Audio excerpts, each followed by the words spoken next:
welcome everybody back to the Inside Our Galaxy podcast. I am your host, Eric Hernandez. As always, the 100th edition of the Cali Clasico was a roller coaster of a game, a 4-3 win for the LA Galaxy.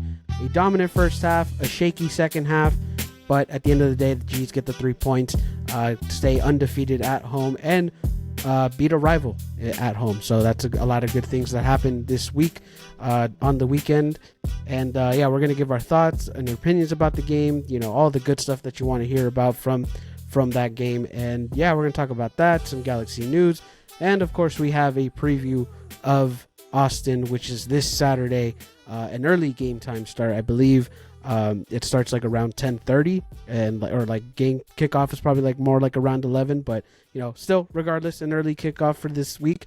But a lot of good things to talk about, a good conversation to have, and we're glad you're all here. And of course, with me as always is my co-host LA Galaxy Central. How you doing, man? I'm doing all right. It hasn't been too eventful of a week, but it's been going by so far. Yeah, I'm happy to be here right now, like always. Yeah, definitely. The weekend wasn't too much. This week, I guess, I went to my first Angels game of the season, where they won. So, that was good, I guess. It's been an okay week. Also getting prepared for Vegas this week, which will be fun. But, it's just kind of been a slow week.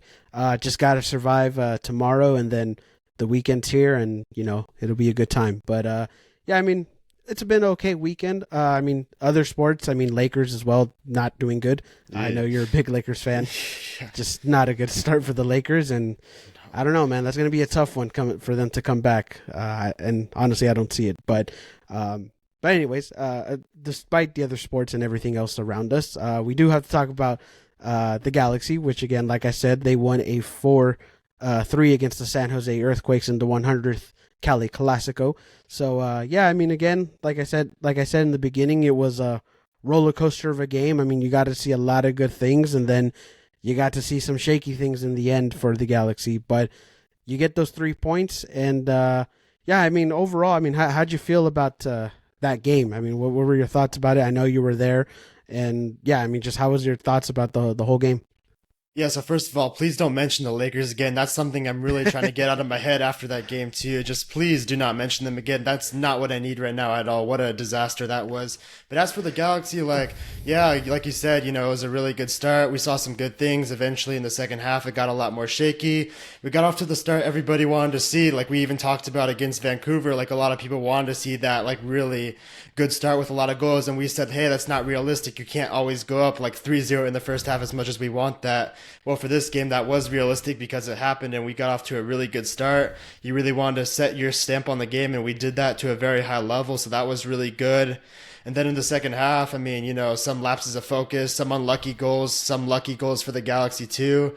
The game just swings in a different way. We have the penalty call, which we'll talk about with the players. Not a good decision there. And then the entire game changes and we're just playing for our lives when we thought we were in a comfortable position. But ultimately, you walk away from 3 points. That's the best part about it. You still got the win. You still saw some really good things. You kind of saw a letdown a little bit too. But overall, to get the 3 points at home, like we said, it was definitely a 3 points we needed to pick up, and we just got to take that for what it is and learn from it.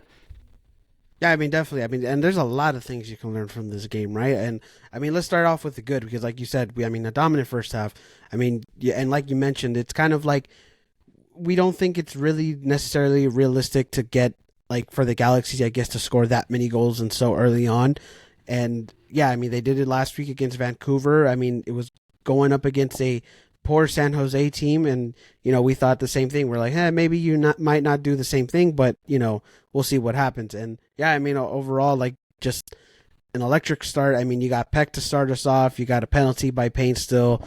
You had a goal by Maya Yoshida, so from a corner kick. So it was you got to see a lot of good things in this game, and I think the Galaxy going into the game had the right mindset. Of course, it was just trying to get this over with, trying to bring down the San Jose team, because they've done it before, right? They did it early on in the season with that 3-1, and that's what they wanted to do again, right? They wanted to just beat this rival as hard as they could. They went with the right mentality, and you have to appreciate that from the Galaxy standpoint. But then there's just those certain events that kind of change everything. Obviously, San Jose, Jesus, my bad.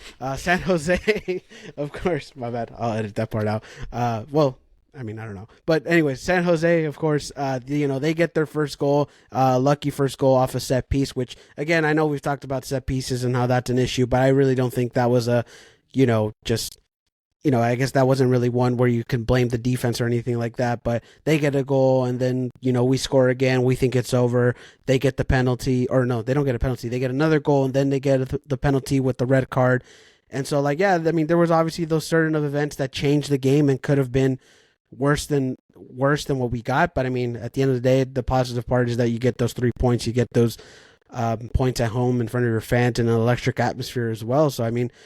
Yeah, I mean, I don't know. It's it's kind of a mix of both. It's you're happy that you get the 3 points, but you're also kind of a little disappointed on how I guess San Jose got those 3 goals in a sense, if you get what I mean. Yeah, I get what you mean. It was just a chaotic game in general. Like, it was the 100th Cali Clasico. I guess you could say it was a vintage Cali Clasico, right? Especially if they tied the game 4-4, that would have just felt so bad, right? To blow a 4-1 lead to San Jose, who's really struggling at home. That would have been really bad, but luckily you made some big plays defensively. We made the plays we needed to make at the end of the game, which is something we've seen from the Galaxy sometimes this year when they're defending a 1-goal lead, maybe not against Miami, but against teams like Kansas City, Seattle, and then against San Jose. We've made some good defensive plays, so that's good. But you would have definitely liked to have been more in control of the game, especially being up 3-0 at halftime. You wish you could have never gotten to the point where it was a 1-goal game, but I mean, that's football, that's rivalries, shit happens, a weird bounce happens, deflections happen, teams can get back into the game, and that's what San Jose did, and, we had to fight for our lives at the end, really, to hang on, and we managed to get over the finish line, so that was really good to see. Yeah, I mean, and here's the thing, though, I think you can look at it two ways from this perspective of how the San Jose, how they came back in a sense, or how they, kept being in this fight, right? Obviously there were some decisions that I think we made weren't the best decisions, and I think that also affected us a lot. But I also want to give just a little bit of credit to San Jose, because I just think that San Jose, in a sense, and it was funny because the commentators were saying this during the game. It's there's just something about San Jose in that game that it was they weren't necessarily fully out of it, even at 4-1. They weren't necessarily fully out of the game. And yeah, you can say that's just the nature of the rivalry. Like we always say, anything can happen.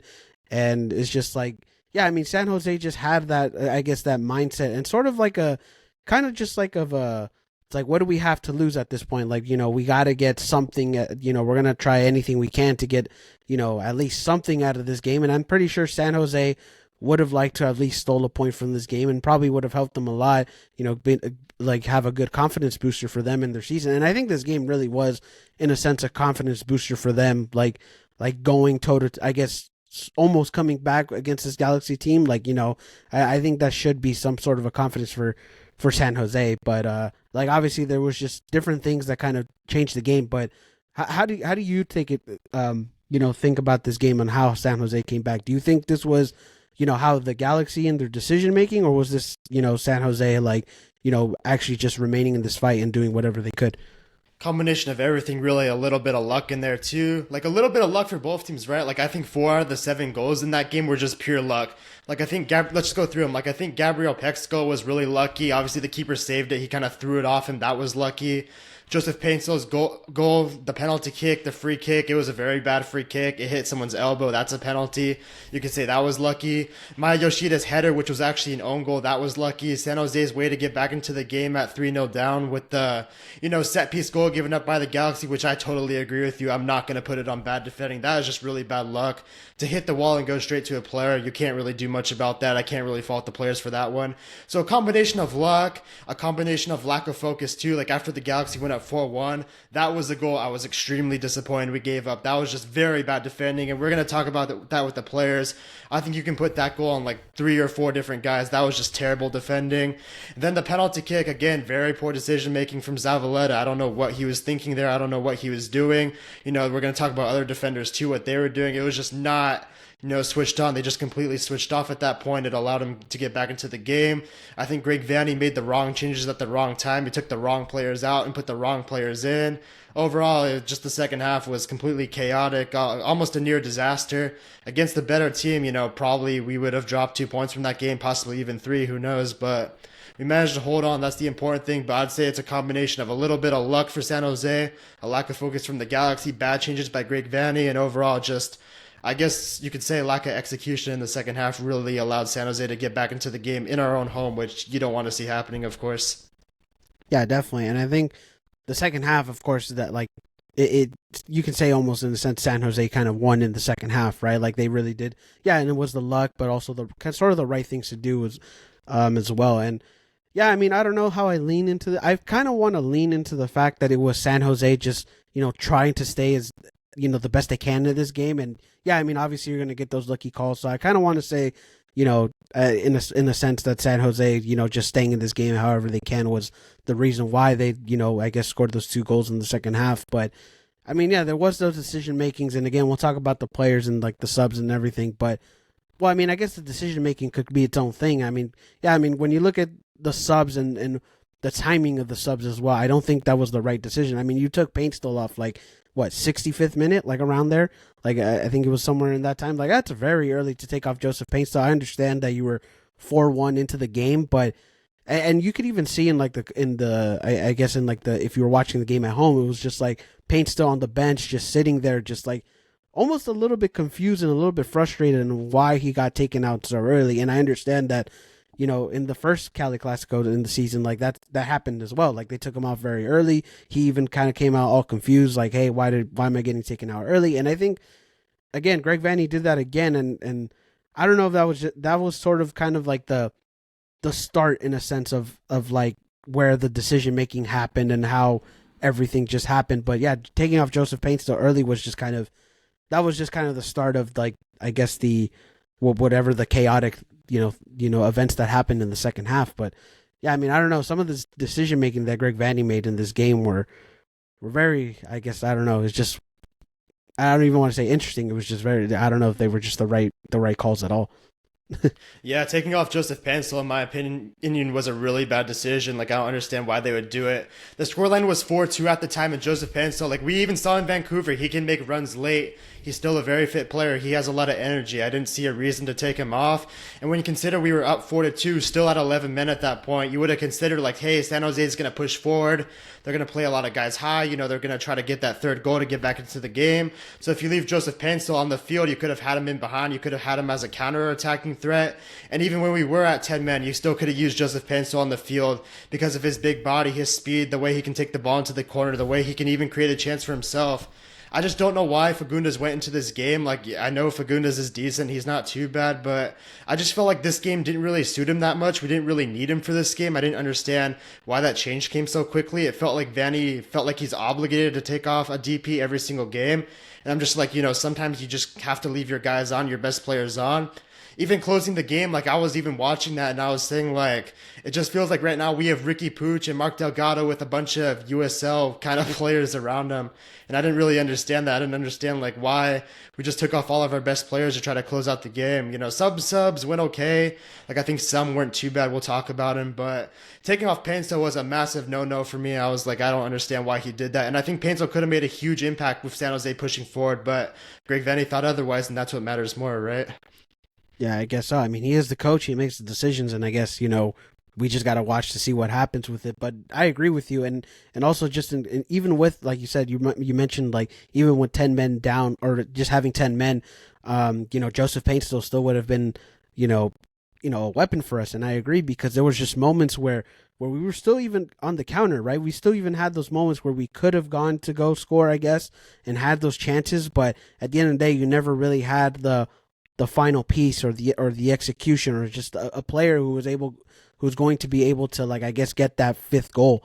And and like you said, you had like you didn't have the right players. I mean, you had Miguel Berry as your last guy to basically get you that fifth goal, and was he going to get you that fifth goal? Probably not, and he didn't. So I mean, yeah, I mean having Paint still leave off early was just like I don't get it. Like it really wasn't the best decision Greg Vanny could have made. And I mean, if you take him off like in the 70th minute or like 75th, it's a little more understandable. But 65, I mean, yeah, I don't know. Like that to me is just like, again, I understand you had the 4 goal lead, or you had the 4 goals, and I think it was 4-1. I mean, I could be wrong, but I It was guess 4-2 because they scored it's 4-2. right after. I think it was 4-2. Yeah.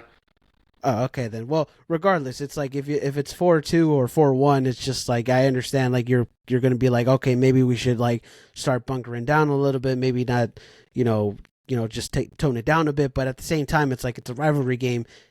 Like you gotta make a statement against your rivals. You always gotta try to, I guess, in the say, run it up on them if you can. Right? And I think this was a game where you could have run it up. You could have even done more, but yeah, I mean, taking off Joseph Paintstil was kind of like the first step of, having the chaotic events in the second half, and also just San Jose coming back into this game. And I think that's what, kind of messed us up in a bit for that game.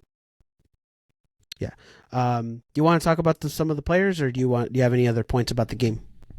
I think that will pretty much do it for the game. Like, it was a very entertaining game for sure. 7 goals in the 100th Cali Clasico. I mean, as a neutral, like, you can't complain about that, right? Super entertaining. We still won the game, so that's really good. We go 2-0 versus San Jose this year. We had some really good moments in the game, some really good stretches, but, we let down our concentration a few times, made a couple of mistakes. They got back into it. It's something we can learn from for sure. We can always get better, right? Even though if we're sitting in first place, there's always room to improve, but I'm still happy we picked up the win at home. It's a win we definitely needed to get, and yeah, let's try to move forward with that one. Yeah, definitely. And you know what? The players also know that this, how it went wasn't necessarily the best. I think even Ricky Pouge in this press conference was like, he was happy about the win, but necessarily wasn't, they got to be more focused. They got to, if they want to be the best, they got to be more focused. And I think, at least that's the good thing, is the players know that they can be better. They have the accountability.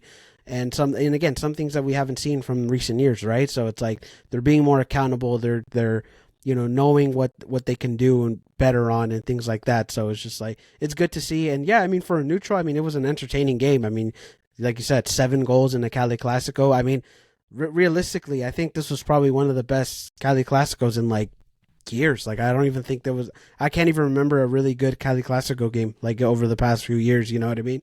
So it was a really vintage one. It really felt like, in a sense, like that. Yeah, like this was important, and the rivalry kind of still lives on in a sense, right? Because some people say that this rivalry isn't what it used to be, but hey, this one kind of showed that it's still a rivalry. It's always going to be a rivalry, and things are going to happen, right? So yeah, I mean, from a neutral perspective, it was pretty good.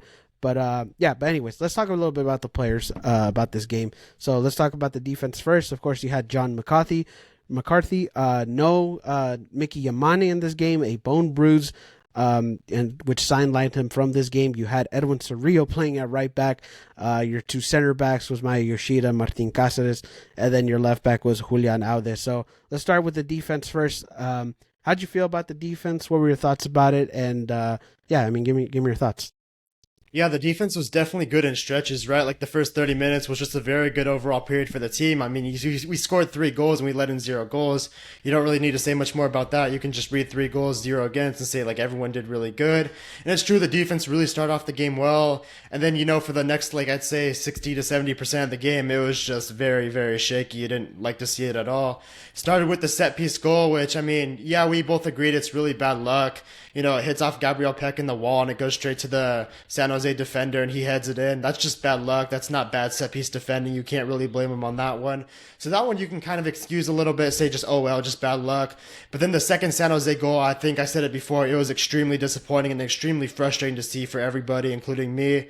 To go up 4-1, and by the way, I think getting that 4th goal was crucial at 3-1. Like, whoever got the next goal was going to have so much momentum, and the fact that we got the 4th goal was a massive deal at the time we did it. But then it doesn't really help yourself that you give up a goal immediately right after kickoff to make it 4-2, and that was just awful defending. You leave Espinoza wide open, and I know San Jose is struggling, but still, Espinoza is a player that you just can't leave wide open. One of the best crosses in the league for a reason, and he finds Kikanovic for the wide open header, and that was not bad luck like the set piece goal was. That was awful defending from Audi to let him get the cross in, awful defending from Yoshida just to be like marking nobody, marking space, and awful defending from Cedillo just to let him get by. So that was really poor.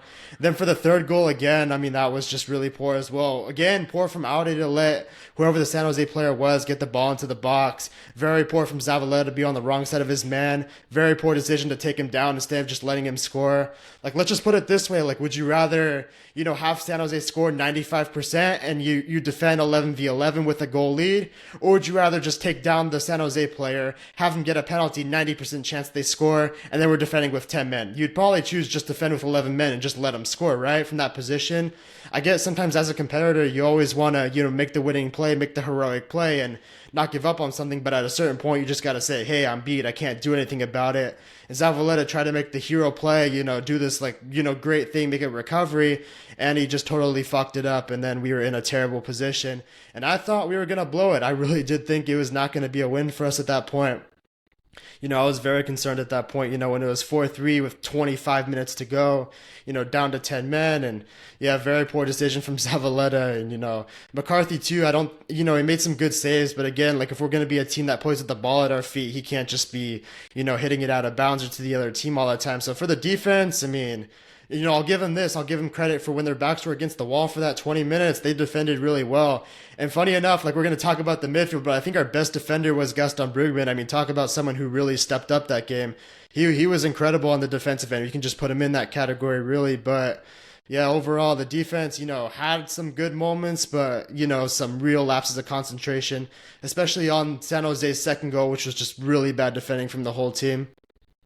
The defense was yeah, I mean, you could say it was almost like night and day in the sense of the first and second half. And yeah, I mean, obviously first half, everything was going right. We mentioned that it was going right. And yeah, I mean, of course, with those goals and the opportunities that we just gave up, they weren't, yeah, I mean, and we talk about this defense, right? We say the main cause of our things were set pieces and things like that. And we say the run of play, they're not that bad. But this was a game where it showed you during the run of play and just what happened on the field and not on set pieces were an issue in this game. They didn't defend well. They gave up those goals and they kept San Jose in this game. And yeah, the decision making, of course, Zavaleta, and you mentioned would you rather have him score or have 11 men while defending that 4-3 lead, or would you rather have what we had was the 10 men and having to defend those 20 minutes. But yeah, I mean, obviously you're going to take the 11 men because obviously you're going to feel a little bit more comfortable. But I mean, and also just in that sense, it's It's a penalty even too. if, yeah, it's a penalty 100%. I mean, you're not going to. No, I mean, it's a penalty kick too. He's giving up a penalty kick. It's not like he's, right. Tackling him from open play like Martin Casas did against St. Louis. If Zavaleta did that and we were up 2 goals and you gave San Jose a free kick, you're maybe there. But the fact that he gave up a penalty too is you gave us 10 men and you didn't even prevent a goal. You were still almost going to certainly give up a goal. It's not like you did it from, open play or from outside the box where you could have still, right. Not had a dangerous goal scoring chance. That was the bad part for me. It's you still gave up the penalty, so it made 0 sense at all. Right, and 100%. And even then, it's even if Zavaleta didn't go for that, I think there still could have been a chance that Abobasi could have missed it. You never know, but I mean, obviously it's Abobasi. He probably was going to make that regardless. But yeah, I mean, yeah, it wasn't. The decision making wasn't the greatest because you're right. It's no matter. It's it's not. It wasn't outside the box. It wasn't in the final minutes of the game or anything like that. Like you mentioned, Martin Cáceres against St. Louis. So it's that was just a dumb decision. I mean, the way he held him. I mean, and again, that's going to be a penalty all day long. I mean, direct red card as well. I mean, I don't know. It just wasn't the great decision by Zavaleta, which is unfortunate. But I mean, and also he came in not too long ago before that happened either. He didn't even play that much in that game. So it was I don't know. It's just not the best decision making for overall.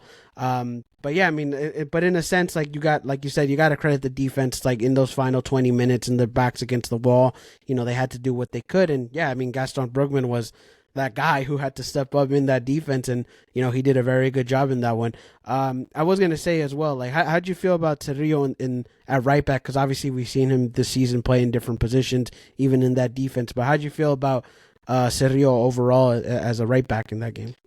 Yeah, I respect the fact that he's very versatile. He can play many different positions, but him at right back just wasn't the move for me. I think he did kind of struggle with the physicality, keeping up with his man, especially on that Kikanovic goal for San Jose. Like, that one was so bad for me because he had Aude who let Espinoza cross the ball and he didn't get on him. He had Yoshida marking nobody in space, and then he had Cedillo who completely just let his man go, and that was his man, and I don't know why he didn't pick up on him. I just feel like I don't know. And then for the headed goal too for San Jose, Cedillo, we talked about it's a little bit unlucky, but Cedillo could have also done a better job being closer to him. Maybe that prevents a goal, but I mean the Galaxy need Yamane, right? I mean he's a very important piece to this team. I'd say he's like the Delgado of defenders in a sense, where maybe he doesn't get the credit he deserves. He doesn't put up the numbers necessarily, but you can tell when he's playing, he makes a difference and he's very impactful. We definitely need him to play. The fact that Cuevas didn't play, I mean, at first I thought like that was really bad because it told me the coaching staff didn't trust Cuevas, but then in the post game they said he was sick a little bit and he got sick a few days ago. So I was like, if he's sick, you don't want to put him in there right away, so a little more understandable.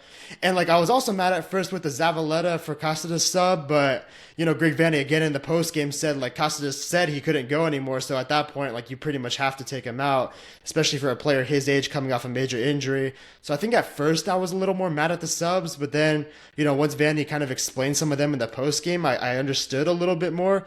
That they just didn't make the impact they were supposed to make, but still, like Cedillo, I don't know. Like I respect the fact he's versatile, he's willing to step up, but right back, I don't think that's the move. I'd rather just see Cuevas there, honestly. Yeah, but probably not the best. Like, I mean, obviously, it was I guess the only decision you could have made, and yeah, I was thinking about that too as well. It's like why didn't Cuevas start in that game? And it was just like, I mean, I don't know. It was just like, yeah, hearing that he was sick as well. Like, I mean, it made a bit more sense. And here's the thing about the subs too. It's like I don't think like necessarily the substitutions themselves were the wrong decision. I just think when you made those subs, that was like the like when you made those subs was the questionable part about it. But even then, I guess the Martin one wasn't really that bad either because he couldn't go for any longer. So it's like I guess you had to make that sub whenever. But it's just like I don't know. I mean, I guess the defense like shaky definitely for sure in that second half. But I guess you can't be too mad that they didn't get that. I guess they didn't let San Jose get that fourth goal. So they at the end of the day they help get us those 3 points at the end of the day. But yeah, definitely for sure that was just not the best performance for the defense. But hey, at least you didn't lose in that game, or the defense wasn't the reason why we lost, but it could have been. But we'll see. Okay. Definitely for sure. And another player I was very disappointed in, like I mentioned a few times, was Julian Aude. After that really good Vancouver game, and then he played also really well versus LAFC. Like, he was very disappointing in this game. He was really good on the ball, which was good to see. His movements were good, and his passing was pretty good, but just letting players get crosses in, like, for the Kikanovic goal, that was his fault. And then, for the penalty kick, you could also say that was, half of his fault because he let the ball go straight into the box without closing down space at all when Espinoza is one of the best crossers in the league. It's just like, Aude didn't understand his matchup in a sense, and he didn't get close enough, or he was over-reliant on the center backs a little bit. Like, I don't know, I wasn't happy with the way he was just allowing space for the attacking players. I mean, he needs to close down those spaces a lot better. Yeah, I mean, definitely. I mean, in general, I guess you can say the fullbacks just weren't that good in this game. I mean, Cerrillo, again, for what he was asked to do, I guess he did okay. But at the end of the day, that wasn't the best matchup either for the right side. So I guess in the fullbacks, I guess that was just our weakest point of the defense. So, I mean, yeah, I mean, for Aude, I mean, yeah, this wasn't a good game for him. But, we've kind of seen that he's been able to bounce back. So hopefully he bounces back going this Saturday. But, yeah, I mean, Aude just in this game, defensive-wise, wasn't the best. I guess offensively he was okay, and like you said, on the ball he wasn't that bad either. But again, letting those players go by is just not the best thing you could see from Aude for sure. Anything else you want to say about the defense, or should we move on to the midfield? I mean, not really. It's good the defense was good in moments, right? Like the first 30 minutes, they were really good, allowed us to get the lead. In the last 20 minutes, they stayed solid. They managed to see out the game. So important moments, the defense stepped up. But for the other, 60, 70%, they made the game, harder than it needed to be when it could have been maybe a multiple goal win if we just, stayed a little more compact and focused. Yeah, definitely for sure. They got to be a little bit more focused, in those type of games as well. So, yeah, hopefully that, the defense gets it going next week, but we'll see. Let's talk about the midfield now. We have Ricky Puig in that midfield. You had Mark Delgado and Gaston Brugman, your three usual midfielders in this game. How'd you feel about the midfield in this game? Of course, Ricky Puig gets a goal in this game. Gaston comes in clutch, having to play defense like we mentioned. But how'd you feel about this game? What were your thoughts? Or how do you feel about the midfield? What were your thoughts about it? Yeah, Gaston Brugman was incredible, honestly. Definitely the man of the match for me, for sure. Really contributed a lot on the defensive end, really contributed a lot breaking up plays. I mean, he looked great. That's the best he's looked all season, and that's a really good sign. We see the connection that Puig, Delgado, and Brugman have when healthy. It's obviously a really strong midfield when they play together in this league. And yeah, Brugman really stepped up. That was a very good game from him. I was very happy to see that. Definitely a player, we missed more than we thought we did last year, right? Like, we didn't know how much his impact would be or how he would look coming after an injury. He's working his way back, but now he's starting to play a lot better, and that was definitely a really good game to see. Delgado and Ricky Puig, I think both of them you can put in the same category. They were definitely a lot more less effective against San Jose than they were the first time we played them in March, which, to be fair, credit to San Jose in that aspect, because it was kind of a joke how easy it was for Ricky Puig in San Jose when we played him about like a month and a half ago. In this game, he was a lot less effective. They did a lot better of a job on him. Delgado was relatively quiet too. But I think with the midfield, Ricky Puig and Delgado maybe being a little less effective, like obviously in the first game against San Jose, they had a bunch of through balls, a bunch of passes that led to goals. This game, I think it was more of a wingers game. They kind of took a little bit of a step back, you could say, in a sense, and they allowed the wingers to, operate a little bit more. So it came at the cost of that, which is really good that we have him now. But, the midfield, I think Brugman, definitely a force in the midfield, probably his best game he's played since his injury. Very impressed by him and the other two guys. Ricky Puig had some moments, still less effective against San Jose, which you got to credit them in that aspect. They did a better job, and Delgado was just fine. But yeah, definitely Brugman. I was super happy with the way he played. Definitely a really good game from him. Yeah, Brugman, we were just kind of waiting to see when he would, have this type of game, right? Obviously coming off from injury and things like that, we're just waiting for him to get, slowly get back into it. And I think this game kind of showed you that he was, more than capable of doing what he was doing before he got injured, right? And again, we talked about him being in the defense, being clutch, so that's a plus as well. But yeah, Brugman was great in this one. In terms of Ricky Puig and Mark Delgado, they were solid. Of course, Ricky Puig got you that fourth goal, so you can't be too mad about that either. And I think, yeah, like they probably were less effective than the last time we played San Jose. But we had other players in that offense who stepped up, so I guess that really, it's one or the other, I guess, so it wasn't that bad, you know what I mean? So, yeah, the midfield played, solid, for the most part. And, yeah, if we're going to talk about a man of the match of that game, it was definitely Gaston Brugman, because he just, he was just definitely the player that did everything in this game, right? So, yeah, it was good to see Gaston be, that guy, and then in general, the connection of those three is going to be great for that midfield and how we play as a team, right? Because that's going to be the important part, is how that midfield plays. So yeah, midfield played solid. Can't be too mad about it or too sad about it. So yeah, they definitely had a solid game for sure. You have any other points about the midfield? No, Ricky Puig was definitely less effective than he was the last two games versus San Jose, especially that first one in March, where we talked about he had so much time, so much space just to do whatever he wants, pick out whatever pass he wants. You could tell this game San Jose made some adjustments, as they should. If they didn't make any adjustments, I think that would have been, really questioning for them. But yeah, he was a little bit less effective this game. But, we can talk about the offense that opened up more space for the other people to get involved. Yeah, definitely, for sure. So let's get into that offense now. So obviously, offense, you had Gabriel Peck, you had Dejan Joveljic, and you had Joseph Paintstill. Of course, your wingers both get a goal in this game, and of course, Dejan doesn't get a goal, but I think, for the most part, I think he played okay. I don't think it was necessarily Dejan was ghosted in this game. I think he was still participating in the build-up into the offense. So I don't think, for at least to start off with Dejan, I don't think he played bad. But of course, your DPs end up getting a goal, which, by the way, because I did want to mention this as well, of course, the first time since in May 2016, almost, yeah, that's a long time. First of all, I can't even think, what is that, 5 years, 6 years ago? Or no, more. 8 years ago. 8 years ago. 8 years ago. Jeez. So almost about 8 years ago, all three of your DPs get a goal in the same game. So that's pretty crazy to think about. But obviously, I didn't even think it was that long ago. But then the more you think about it, it's like, okay, then, yeah, that kind of makes sense that was the last time, all three of your DPs scored a goal. But, Yeah, I mean overall your offense played good. They got 4 goals in this game. They did what they were supposed to do against San Jose. But how'd you feel about the offense overall? What was your thoughts about it? Yeah, obviously you said it yourself. All three DPs getting a goal for the first time since May 2016, which is just crazy to think. When I saw that, I was like, wow, like it's really been that long. We couldn't get one single game with all three DPs to score. And it really speaks to the job Will Kuntz has done, which maybe we can talk about a little bit in the Galaxy News now the transfer market is closed, what we thought of that. But to get all three DPs to score in your first year of the job is definitely, it speaks to how he's done so far. It also speaks to how negatively Klein was impacting this club. The fact that he's had 8 years and, a lot of money to spend, he couldn't get three DPs to score in a match. But you got to credit the players too. The players played well. They made an impact. Gabriel Peck looked really good again. Another very impressive performance from him. We really like what we're seeing so far. He's getting better each game, and that was really good to see, a goal and an assist.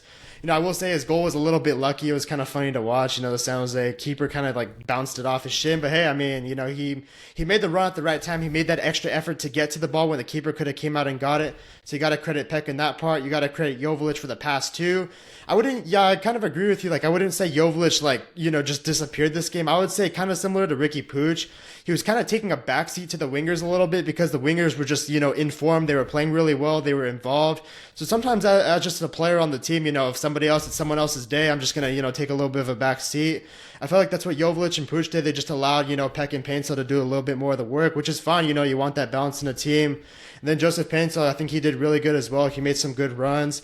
Maybe we could have tried to find him a little more just because of how much of a weapon he was last time versus San Jose. But still, I think he made some good plays. He made some good runs. The effort was there through the whole team. That's something we really like to see. The passion with the players. Like when Gabriel Peck scored, he was pointing to the badge. And you even saw some points in the match where Joseph Paintsel was getting the crowd involved. So the fact that they want to play in these games, they embrace this game, they embrace this club is something you really want to see. Speaking of getting the crowd involved, the atmosphere was also really good. The tifo was really cool. It was definitely sold out. Victoria Block was packed. It was a really good game overall. A lot of really good energy.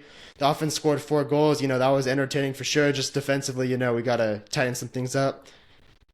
Yeah, I mean definitely like the offense. It's good to see like just everybody getting involved because again, it's like it is surprising to know that it's been 8 years since all three of your DPs scored a goal. And by the way, those three DPs were Robbie Keane, Gio Dos Santos, and I believe Steven Gerrard. Oh, Steven Gerrard. Steven Gerrard was your third one, which is kind of crazy that that was the last time. Like it feels so long ago, which it is. I mean, 8 years. I mean, think about it. Like shit. My nephew's like almost 10, so it's like it's like it's kind of crazy to think about it that way. So it's like, oh man, it's like it's been really that long. So yeah, I mean, of course, it's great to see that we've been that all our DPs have been able to do that. And yeah, I mean, offensively, like I said, it was a good game. You got your 4 goals, and everybody contributed in a way or another. And yeah, I mean, I don't really think there was really much about the you can say about the offense. Like they did what they did, but defensively, like you said, we just need to tighten up in this game, and hopefully, hopefully that fixes itself in the next game. But yeah, offensively, we did pretty good in this game. I mean, I guess we already talked about the subs a little bit, but in general, how'd you feel about the substitutions overall? I know we talked about them earlier, but how are your thoughts about them in the individual performances? Yeah, initially after the game, I was really upset because I felt like there was a lot of bad decisions being made that really almost cost us the game. But then once I listened to the press conference, Vanny explained some of them. I was a little bit more understanding, but still, like the Joseph Paintsel one, for example, that's one even right now I still don't understand. Like we talked about before, we could have really used him at the scoreline of 4-2. San Jose would have pushed forward for a goal. We could have used him in behind, and even with 10 men, we could have used his speed and his, he's pretty strong, so we could have used his body to help shield the ball. I just feel like taking him off that early was not very effective, and putting Fagundes, he was not really built for this game. Like, I don't think this was a game he probably should have got in. Like, he's useful sometimes, but I don't think this was the game for him. But other than that, I mean, you took off Joveljic from Miguel Berry, which I will say Miguel Berry did decent defensively. Like, the problem I have with him, he doesn't propose a lot of a threat on the attacking side of the ball, but he is a big body who, can put effort in. which I guess there's that for certain moments, even though I do think we need to upgrade at the position. You got Aguirre, who helps close out the game. Aguirre was probably the one bright spot for a sub. I thought he did pretty well. He was a positive sub to make. We always talk about Aguirre and the role he plays for this team. He's always in the game to help get a draw on the road or get a win at home or just wherever, honestly. You can put Aguirre in. He can be dependable. He can help manage a game. And I think he did that again. That was probably like one of the good subs. I mean, what can you do about Zavaleta, right? Like, if Cáceres asks to go off, you can't really just say, like, no, you have to stay out there and push through it, especially for an old player who's coming off a major injury. So taking him off, I guess made sense if he asked for it. And then putting Cuevas on, I thought he did, just okay. It's good to have more of a natural right back there over a center defensive midfielder at any single point, which, I mean, we need Yamane back definitely, how important of a player he is. But the subs, I guess you could say they made sense. It was kind of more on the players themselves. They didn't really, especially Zavaleta, they just really kind of, didn't play the way they were supposed to play to close out the game. Yeah, I mean, the subs, again, like, I don't think it was necessarily the who came on and who came off. It was just necessarily, obviously, especially for the Joseph Painstill one, it was just like I said earlier, it was just the matter of when they did it. And I think that was one where it was just like, yeah, again, I don't understand it either. I mean, taking them off that early in a game like this, it just doesn't make any sense at all. And yeah, I mean, in terms of the other subs, I mean, yeah, it's like they made sense. I mean, again, we've talked about like some of our depth and how, some of our depth is good. Like, it's definitely been an improvement, but then you have guys like, again, we mentioned Miguel Berry, which again gives in the effort. I mean, again, I'm not mad at that or anything like that, but it's just a matter of posing a threat. I even think he had a chance where he was almost like 1-on-1 and then shot it, and then it just went like the other direction, right? So it's like you definitely need, in a sense, like an upgrade on that, and it's just like, yeah, and you know which one I'm talking about, right? It's just like so, yeah, it was like definitely that was one where it was just like I thought, and for a split second I thought Miguel Berry, like this is your moment. This is your moment to get a goal and maybe get something. But again, it didn't happen. But yeah, I mean, in terms of the subs, it was just like they were the right choices, but again, some questionable, some of them on the timing and yeah, I mean, again, you can't be too mad about on some of them, but yeah, I mean, I guess it was okay. It wasn't too bad, I guess, overall for the subs. I'd ask you one question though, and I'm curious what you think. For the offense though, do you think a lot of our goals were kind of lucky? Because I talked about him earlier, like the Peck goal was off the shin guard, the Joseph Painstill free kick, it wasn't a good free kick at all. We got a lucky elbow. The Yoshida one was an own goal, essentially. So do you think our goals, like for our offense being good, you think they were kind of lucky, or do you give more credit to us in that aspect? I think it's a bit of both.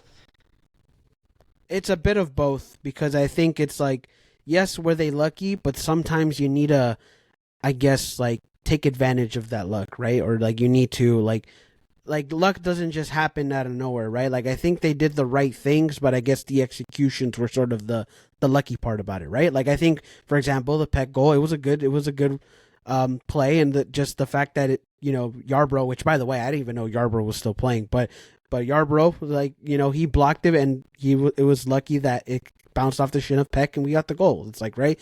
It's like the Paint's the one. I think that one's just, yes, lucky, because you're right, that wasn't a good free kick, but hey, you know what? You got to take those. And then Yoshida was like, yeah, he got the ball, but at the end of the day, I guess just like it was the right corner, the right person, but yeah, it was lucky because it ended up getting most of the San Jose player. So it's like, in terms, yes, they were lucky, but it was also like we made the right decisions to get. Yeah, lucky, I agree. you know I totally mean? agree. Yeah, because Peck made that really good run. He didn't have to make that sprint to go to the ball. Jovic played a good through ball. If he just let that one go, I mean, that goal doesn't happen. And Yoshida, we find the right player, our most dangerous set piece player on the right target. He makes something happen. So that is a good play. And the Painstill free kick, I mean, that's definitely not a good free kick. But hey, you put it in a dangerous area, it hits off somebody, the ref goes to VAR, calls it a penalty. So I definitely agree with your point that, like, yeah, maybe, the end result was a little lucky, but we did the right things to get fortunate in the first place.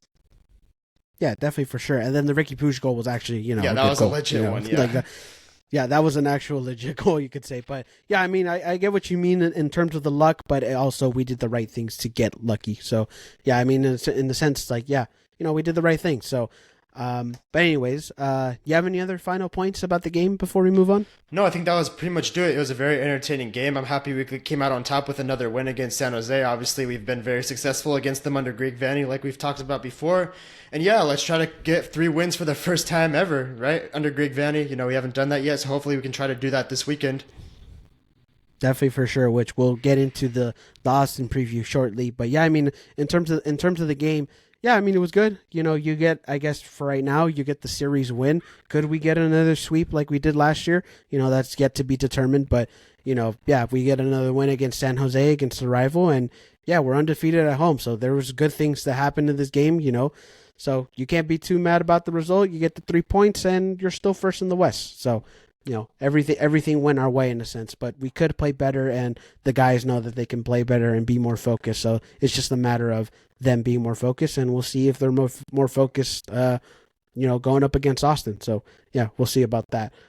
Before we move on to Austin, though, let's talk a little bit about some Galaxy news. There was one pretty big news which involved Ricky Puig, which was that the Galaxy and Ricky Puig are, you know, in terms to in terms for a new deal, a new contract. Of course, Ricky Puig's current contract was supposed to end, I believe, after the 2025 season.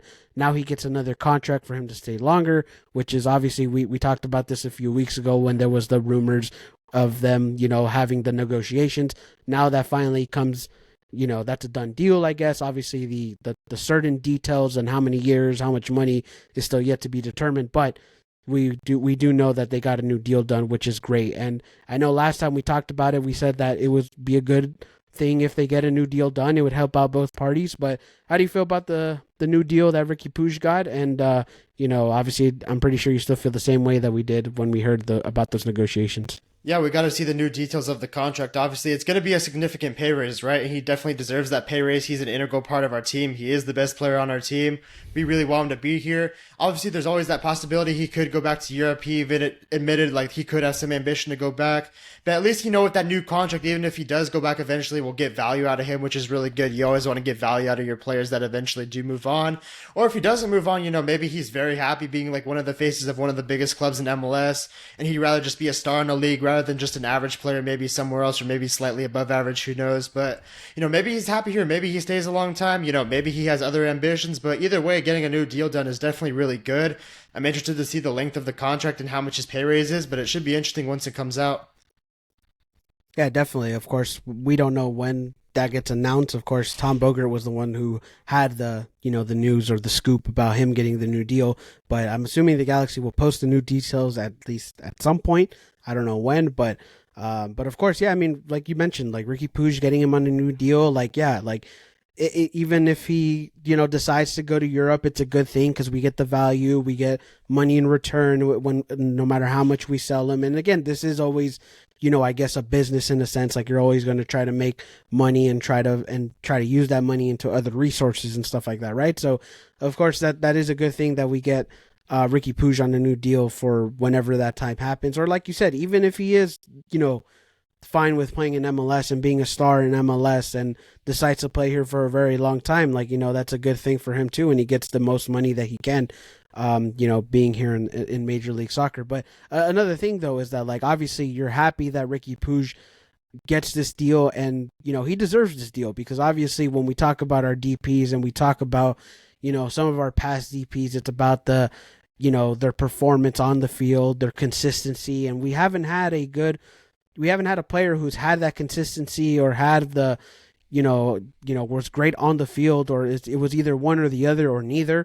So it's like, this is a DP that we finally get the consistency and also get the production on the field. So I'm glad that he gets that new deal, and, whatever money he's getting, like he deserves it. Like, I mean, I don't think anybody's going to argue whether he deserves the money or not, unless you're one of those people who thought that, were questioning his skills, but that's other people, I guess. But for the most part, he deserves the money that he's going to get from that deal.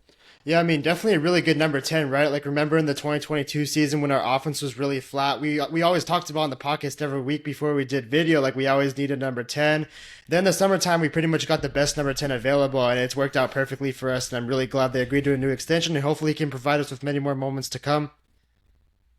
Yeah, definitely for sure. Because I mean, he's just gonna keep going up, right? Like he's always gonna do something, right? Like that's the thing about Ricky. It's like you think, again, people question him, but then he does something amazing that makes you wonder, like, okay, like he's the real deal, right? So yeah, I mean, glad for him, glad for him getting that new deal, definitely for sure.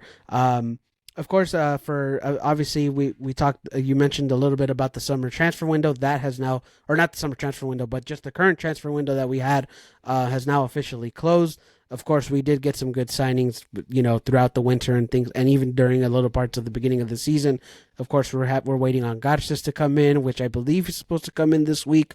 And of course, when you talk about the winter window, we had, we're seeing the value that we got with Payne still and Peck and things like that. So obviously, with this window closed, how'd you feel about that? How'd you feel that we did in this window? And then what are some things that maybe you want to see addressed once the summer window opens at some point? Yeah, so obviously this window is an A plus, no doubt about it. And I don't give an A plus out lightly, but this window is 100% an A plus for Will Kuntz. You saw the Galaxy last year; they were 13th in the Western Conference, one of the worst teams in the league. You even saw Ventura County FC, also LA Galaxy 2. Last year, I think they were either second to last or last in the league. And guess what? Right now, as of April 24th, both of them are in first place right now, first place in their tables in the Western Conference, and that just speaks to an incredible job Will Kuntz has done, right?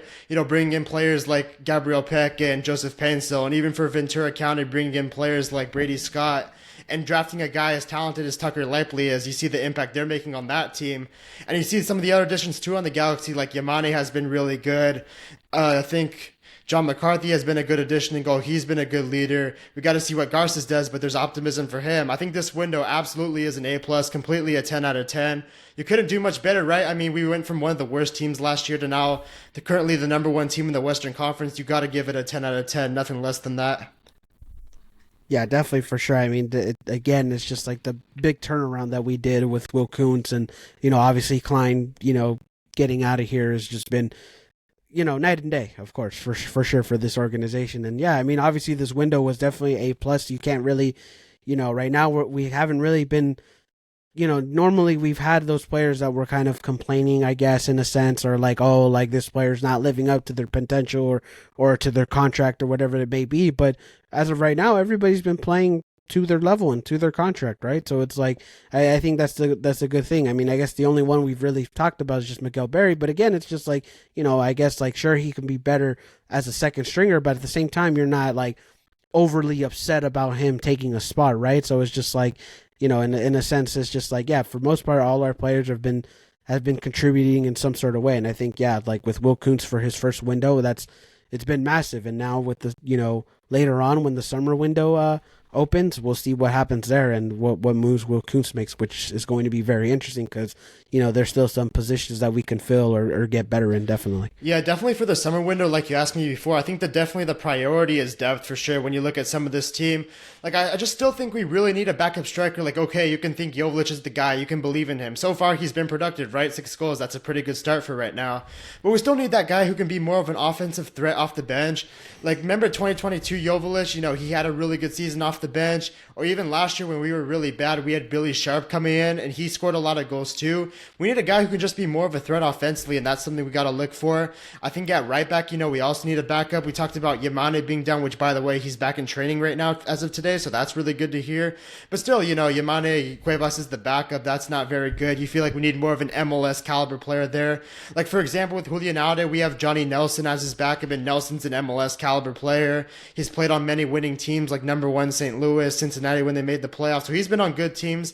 That's someone we need at like the right back position a little bit. I just feel like Cuevas is too young and too inexperienced. You could also argue we could use some midfield depth, right? Like at the number 8 position, you have Aguirre starting, which we like Aguirre. He does good in his role. But if you're asking him to start, is that really the position you want to be in? Probably not. And Aguirre is versatile too. He can still get in the game in other ways. But maybe getting a backup 8 would be good. I think maybe a backup 10 would be good too, because you have Fagundes there right now as the backup. It's just not a great position to be in. He's better out wide. If you can get maybe more of a 10 who can make a difference off the bench, if Ricky Puig, gets injured, something happens, that would be really good too, bringing a different dynamic to the team. So overall, just for the summer, just depth, honestly. We have a decent amount of cap space available. I'd like to see us maybe go out and bring in maybe a couple more players to help fill out the roster top to bottom. Yeah, I mean, definitely, like, and here's the thing about the summer window for the Galaxy, and especially in these recent years, is that we always find a way to be better in the summer window. So it's like, even last year we were banned. Even last year when we were banned, and that was, I guess, Will Kuntz's first time operating, and you see how he brought in the players, right? And that was sort of the first glimpse of what Will Kuntz could do. And so now, like, this is going to be his third window where he can, you know, find the right pieces, find the right depth pieces, and yeah, I mean, obviously we're going to see what he cooks up there. But yeah, in terms of those positions, yeah, I agree that those are the positions that we're going to have to, I guess, fill in at least for depth wise, because there's just some where you can say that maybe you're questioning about it, maybe it's not the right decision or the right choice whenever one player goes down or whatever. Is just like, yeah, we just got to see what depth pieces they bring in, and of course we're gonna get into those those dog days of summer where you're gonna have a random midweek game in like Minnesota or something, or RSL, or and then Leagues Cup in August and things like that. So it's like we're gonna get into the point where we're gonna start playing multiple games where we're gonna have to go in difficult places,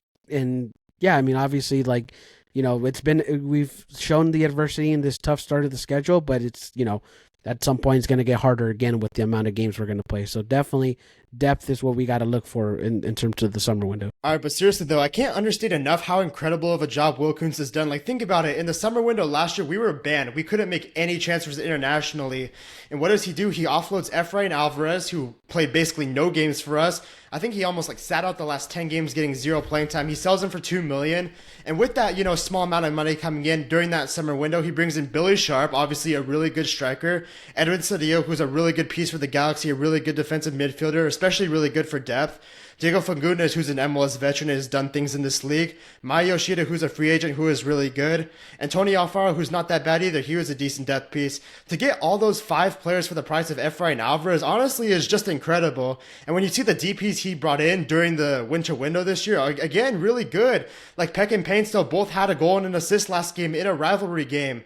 And Ricky Puig, you know how he is. He's a really good player too. And, the things Will Kuntz has done with this team, honestly, in a short amount of time through these 2 windows, it's honestly incredible. He's done an amazing job. Definitely an A+ general manager so far. We really got to give him credit in that aspect so far. And hopefully he continues to do it too through future windows. Yeah, definitely. Because I mean, there's a thing about like I guess MLS is that it's always an evolving league. It's always going to evolve in some way or the other. And I think Will Kuntz, no matter where he's gone, he's always found a way to evolve, found a way to do the right things. And obviously you can see the success that he's done in past in the past places he's done, even in different sports when he was with the Yankees and things like that, right? So it's like he Will Kuntz has a general, he knows what he's doing. Like he has a plan. He's going to try to execute that plan the best way he can, and that's something that we've always just needed: somebody with a plan, somebody who's going to again have a process, but obviously show results during that process. Because think about it, when we said it, in the Chris Klein area, it's like it's always a process, trust the process, thing like that.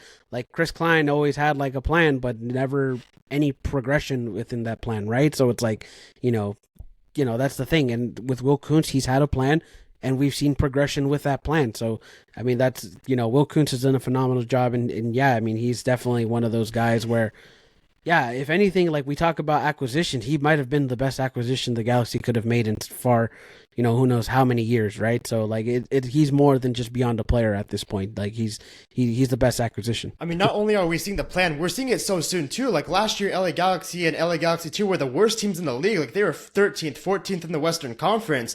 I mean, this year, LA Galaxy 2 and LA Galaxy are first place. Like they are number 1 in just 2 windows, man. Like that is like insane progress.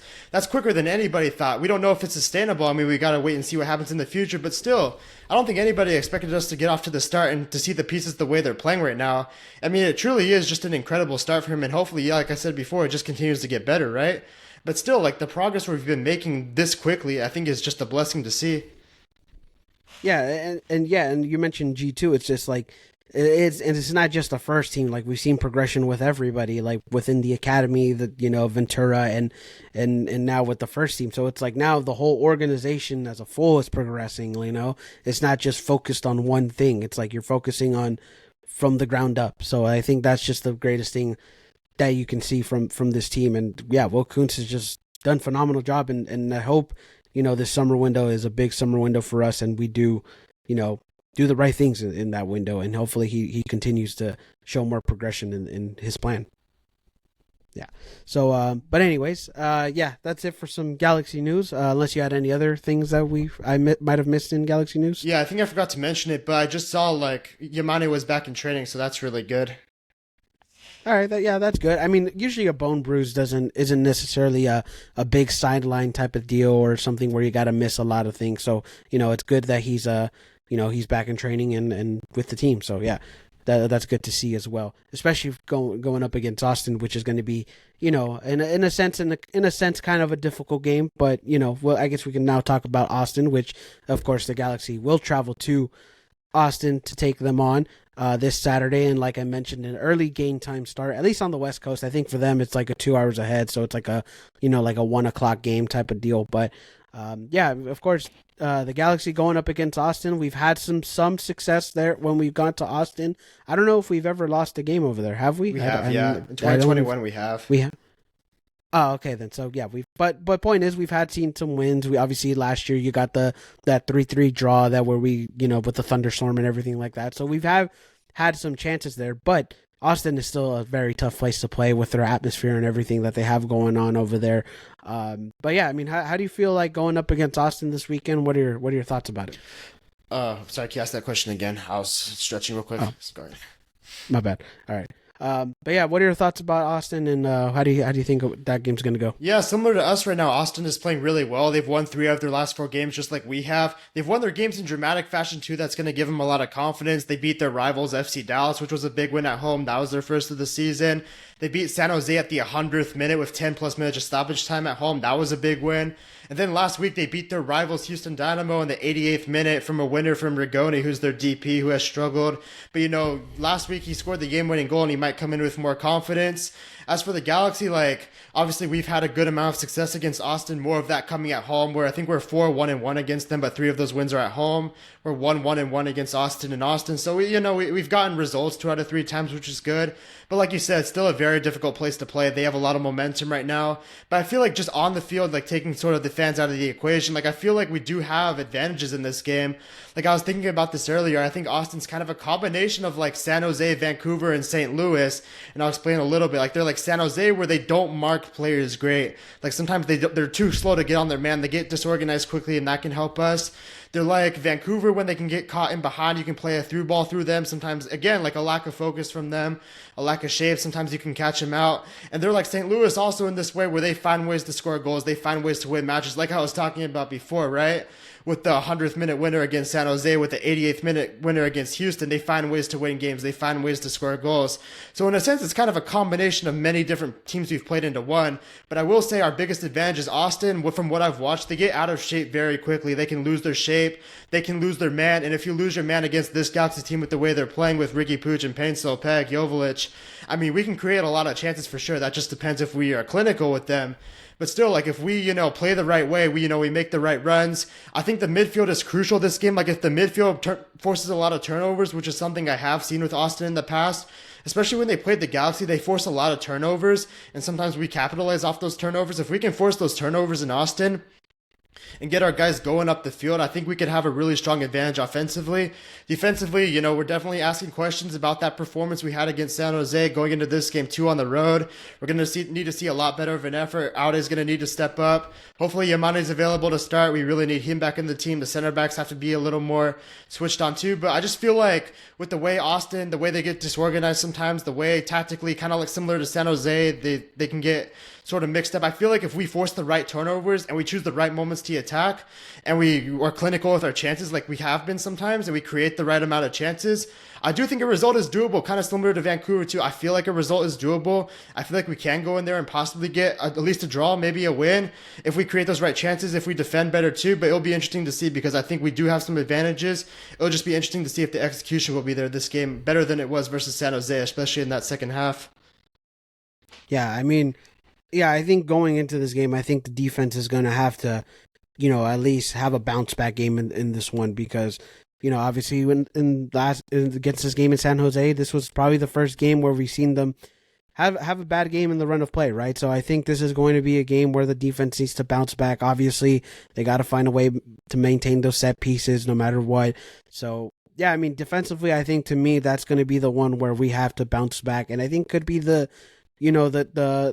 if we have a good game defensively, I think yes, we're going to have a good chance for a result in any sort of way. And of course, if we get those turnovers like you mentioned, or just in general, if we find the right spaces for Paint Still or Peck, we're going to keep doing what we're doing offensively. But I think to me, the offense, if they're not the offense, the defense, if they don't have a bounce back game, I think that's where maybe the trouble could be. But if they have a good game, I think that's where it'll go in our favor, definitely, for sure. Yeah, it's definitely a tough game for both of these sides, right? Like, both of us are playing really well right now. Austin obviously got off to a pretty slow start to start off the season, but they've won 3 out of 4 games. They're coming home now. They've always been really good at home. They have a really tough atmosphere, too. The fans are going to bring it for sure. So it's going to be a tough environment to play in.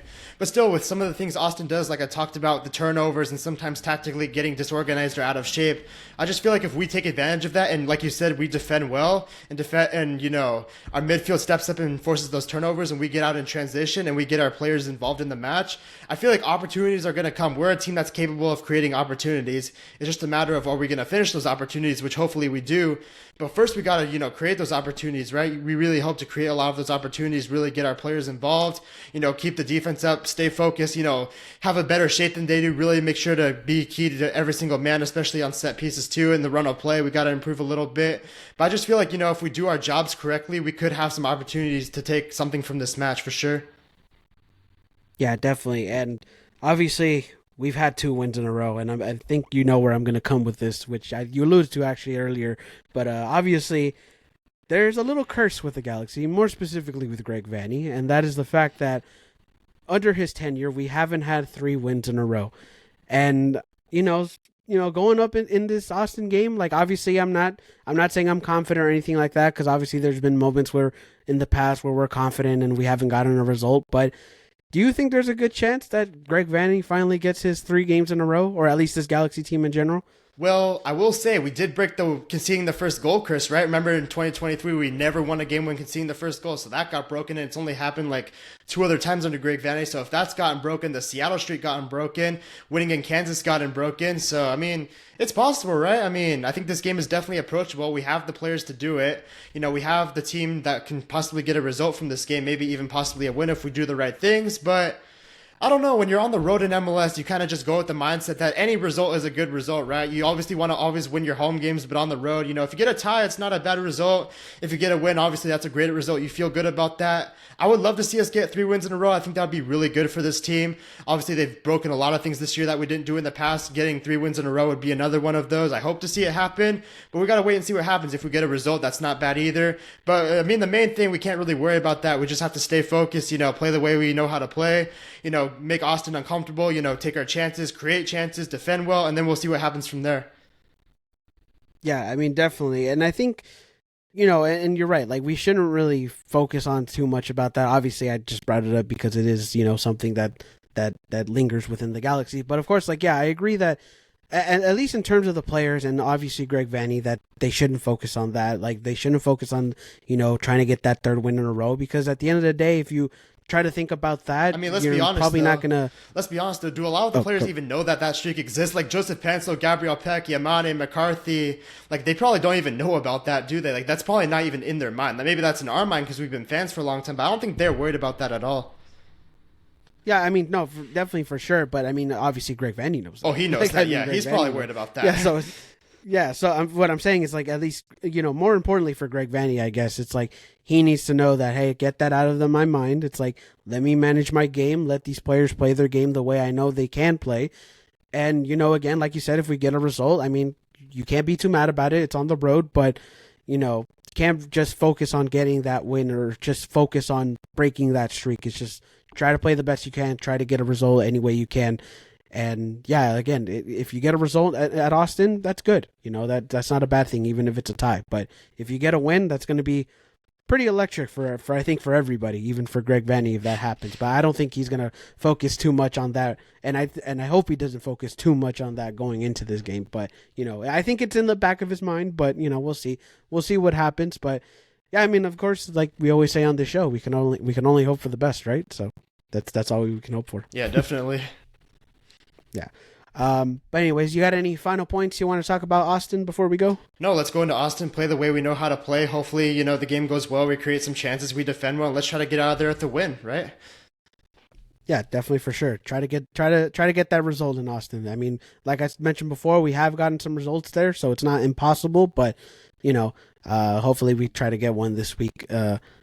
Going up there. But yeah, Austin. That's going to be an early game time again. I think it's 10:30 when the broadcast starts, but kickoff is somewhere near 11. I'm not entirely sure.